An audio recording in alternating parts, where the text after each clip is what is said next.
A rarely encountered small owl, this feathered beauty is considered a lifer bird to a lot of serious birdwatchers, and therefore is at the top of many wish lists to see. The Boreal Owl. Just as the name suggests, this beauty is an owl mostly found in the boreal forests of Canada and the United States, as well as throughout much of Eurasia, where they are known as the Tengmom's owl. One thing to keep in mind when going in search of this owl is practicing good birding etiquette. Boreal owls don't like human activity and will be nervous if a person gets too close. This could result in the owl fleeing, which in the day isn't good. Owls like to hide during the daylight hours so that they don't get mobbed by other birds and don't become food to a larger bird of prey. Hiding is how they stay safe, so even in the presence of a lumbering human with camera equipment, they may not flee immediately, and people could mistakenly think the owl is relaxed when really they aren't. How to determine if you are too close is to judge the behavior of the owl. If it is relaxed, it won't be paying any attention to you. Things like preening or sleeping, not half-opened eyes though, but fully closed is what you are looking for, are good indications that the owl isn't stressed.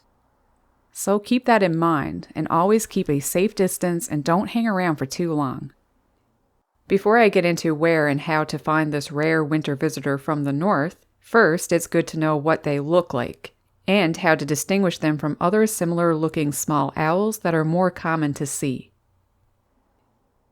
The easiest to mistake as the Boreal is the northern Saw-whet owl. There are plenty of distinct features to help birders determine who they are seeing though. And while both are described as being roughly American robin-sized, the Boreal is stockier and larger than Saw-whet owls by 2 to 3 inches. One noticeable difference between the two is the shape of their heads, with the Boreal owls being more square and the northern Saw-whet owl being rounded. This difference, I find, gives the northern Saw-whet owl a cuter look. Some more mismatched features are the facial outline with the Boreals being much darker, the markings on the forehead with the Boreal having spots rather than streaks, the color of the face, Boreals being grayish, the amount of spotting on the upper parts with Boreal owls having more, and one last thing to take notice of is the color of the beak. Boreal owls tend to have a more yellowish bill rather than dark. There are 2 other similar-looking owls to watch out for. One being the western screech owl. Although close in size, these guys have ear tufts that are fairly easy to see. Boreals have none. Western screech owls also have streaks on the belly that are more crisp rather than blurry, and their facial outline isn't as thick. One last owl that can cause some confusion is this character, the northern hawk owl, which can look pretty similar in the face to the Boreal owl, thanks to the dark facial borders and spotted forehead. The northern hawk owl, though, is much larger with a longer tail, barred underparts, and a bright yellow bill rather than pale. Boreal owls like to do things alone and therefore are solitary owls. Even during the breeding season, with mated pairs roosting in separate locations.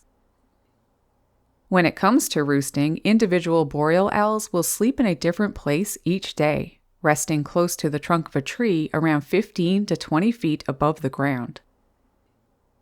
This makes it harder for birders to pinpoint one, kind of like looking for a needle in a haystack. Boreal owls come to life in the dark of the night. This is when most of their hunting takes place. They are a sit-and-wait predator, staying on their perch until they detect movement before gliding down talons first to grab their prey. Most of what they eat are small mammals, like voles, shrews, mice, and squirrels. But birds and insects are hunted too. In fact, it's no trouble to tell how dangerous they are to other birds when hearing the intense alarm calls of chickadees.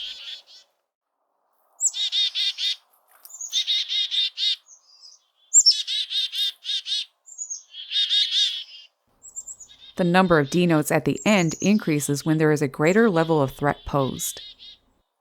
Paying attention to the calls of chickadees can help to reveal all sorts of otherwise overlooked birds of prey.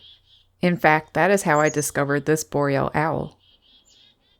Blue jays also don't tolerate these owls as they are quite capable of taking one down, something that I witnessed happen this year to one of my female blue jays I knew for many years, Snowy. When eating prey, boreal owls will start with the head before swallowing the rest of the body whole. The indigestible matter, like bones and fur, is coughed up as pellets on a daily basis. Owls are mostly quiet birds, that is until the breeding season arrives, which for the boreal owl is between February and April. This is the best time of the year for birders to go in search of one. But prepare to suit up for some nighttime or dusky early morning birding, as this is when their calls are heard.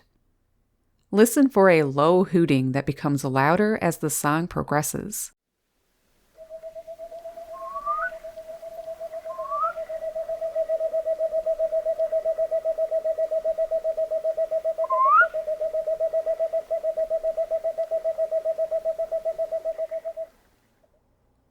It is males who sing, with their song consisting of as many as 20 whistled toots. The purpose is to advertise to females, and he won't stop calling until he has either found a mate or the female has begun nesting. There's a difference in song between owls of North America and Europe, though, with the latter having less notes and sung faster.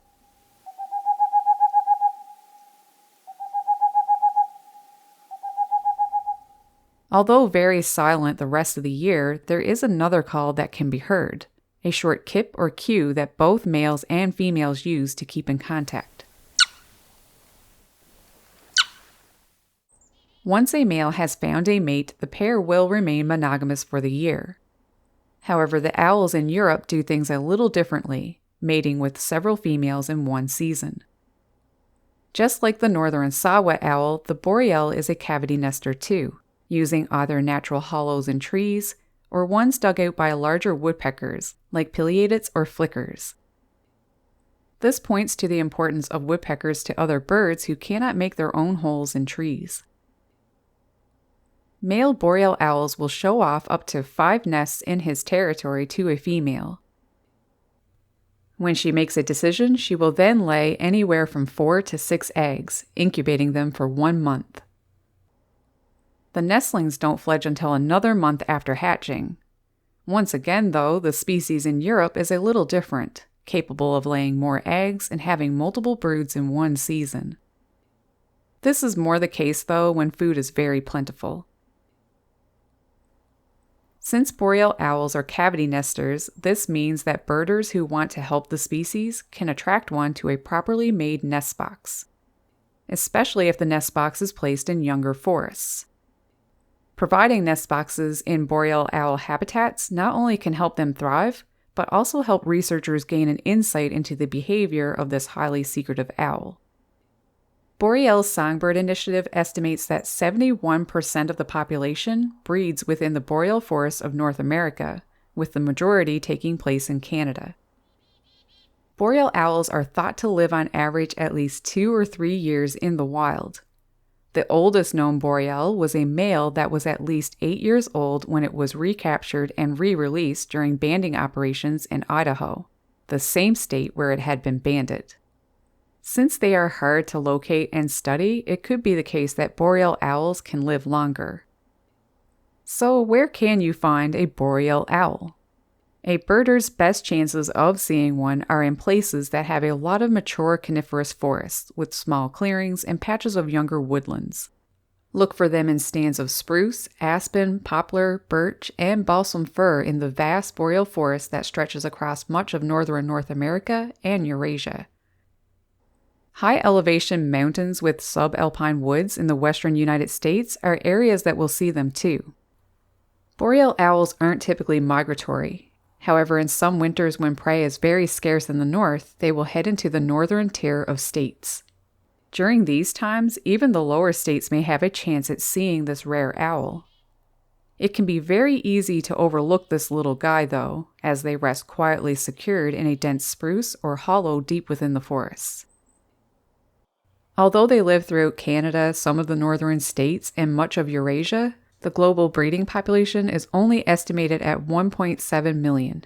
Due to their nocturnal habits, secretive nature, and ability to hide well in trees during the day, boreal owls are hard to study. For these reasons, the population isn't surveyed by the North American Breeding Bird Survey, and therefore not much is known about population trends.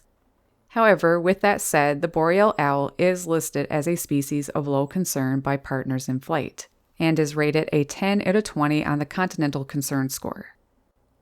Another thing to keep in mind when going in search of the boreal owl is that oftentimes other more common owls will be seen instead. Like this big guy, the great horned owl. It's good to brush up on some things about them in case, such as their ridiculously large diet and the calls they make. All in the video link on the screen now. Thanks for watching. Happy birding. If you listen carefully to a pair, you can tell who the female is and who the male is. The voice of a female is higher in pitch, and the male's much deeper.